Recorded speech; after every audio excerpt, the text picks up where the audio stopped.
And this is the bell that tells you it's another trading day. It's Tuesday, the 10th of May. Welcome to the show, everyone. I am Bosin Omofai. Let's get your trading day started. On the market side, Nigeria's stock market recorded its highest single-day gain since 2022 started, 1.9%. The breweries got it yesterday. Nigerian breweries, champion breweries, international breweries, and of course, the largest telco, MTN Nigeria, on the back of its latest first quarter earnings, which came robustly 31.3% on the profit side. Okay, that's the Nigerian bourse. Look at the BRVM down by 50 basis points. The Egyptian market for the second trading day of the week, which is Monday. Sunday is the start of the market week in Cairo. The market slumped 1.82%, alongside the GSE, which is the largest securities exchange on the continent, 1.78. The industrials, resources, and financial stocks fell on the South African market on Monday. Then, of course, you've got the Nairobi bourse getting its first gain in almost 2 weeks, 17 basis points. Roll it away. Let's look at the top stories making headlines.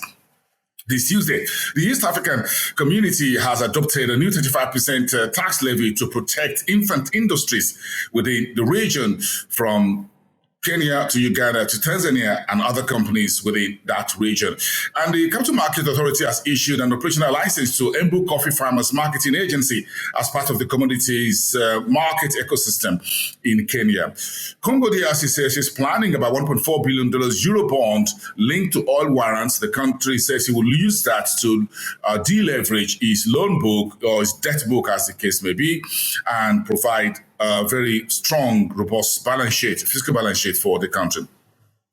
And Uganda says its COVID-19 has boosted insurance gross premium to about 1 trillion shillings for last year. That's one, positive news, as it were, on the back of the COVID-19 pandemic. Then Ethiopia has announced a higher increase in fuel prices. That's going to be about 15% moving forward. The whole highly elevated crude oil prices biting economies and markets. Fuel prices around the world, and Frontier Africa is not an exception, by the way. Okay, let's just get into the West Africa space, and we have quite a number of economic and corporate news for you this morning. The Central Bank of Nigeria yesterday hosted some officials of the Central Bank of Uganda, or the Bank of Uganda.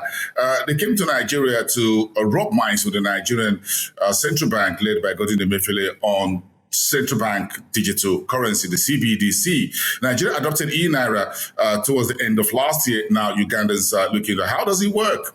Well, talk to your colleagues, look at do peer review and all of that. Then you see how all that goes. Amcor yesterday seized assets of Aeroline Travels Limited. It's a private company because the company is owing about 1.8 billion naira in assets. The shares of the directors and other landed property were seized under a federal high court order. And Nigeria's debt office is reopening two savings bond papers of the federal government, a 2-year paper and 3-year paper. Those papers will on sale until the 18th of this month. And Fidelity Bank in Ghana, with headquarters in Nigeria, the Ghana unit now has a new deputy managing director, Gyan. Congratulations. And Ivory Coast says the total cocoa grind for the month of April was 49,000 tons. That went up 16.7% in terms of that output. Get that into your box this morning as we talk about South Africa, or the Southern Africa. Mozambique, Bloomberg reporting this morning, has secured 453 million US dollars thereof from the IMF, the first of such in 5 years after working out its relationships. In the meantime, the South Africa's FX reserves was about $60.2 billion for the month of April, and Satrix says it's launching new healthcare exchange-traded funds via an IPO on the Johannesburg Stock Exchange. And Zambia President Ichilema says he will be requesting for a debt cut under the new restructuring program with the Chinese, which will have South Africa also at the table. The team has been put together. We're expecting this to take place in the month, the first meeting to take place towards the end of June. But President Ichilema, a billionaire businessman, says he'll be asking for a debt cut. That sounds similar to perhaps what Nigeria did many years ago under the Paris Club debt program.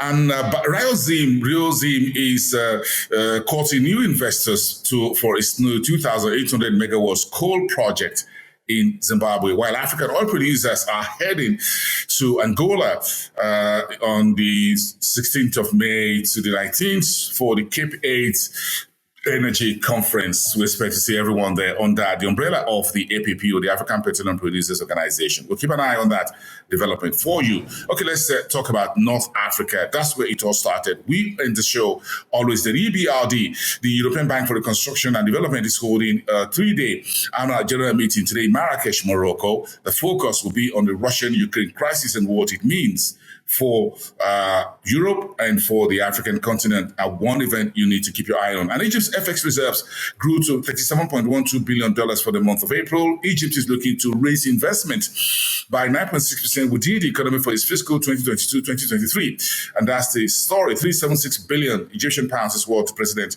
Al-Sisi and his team's looking at. And Egypt has raised the estimate of the average price of wheat to $300 in the new budget for the new year, 2022-2023, that the country is running.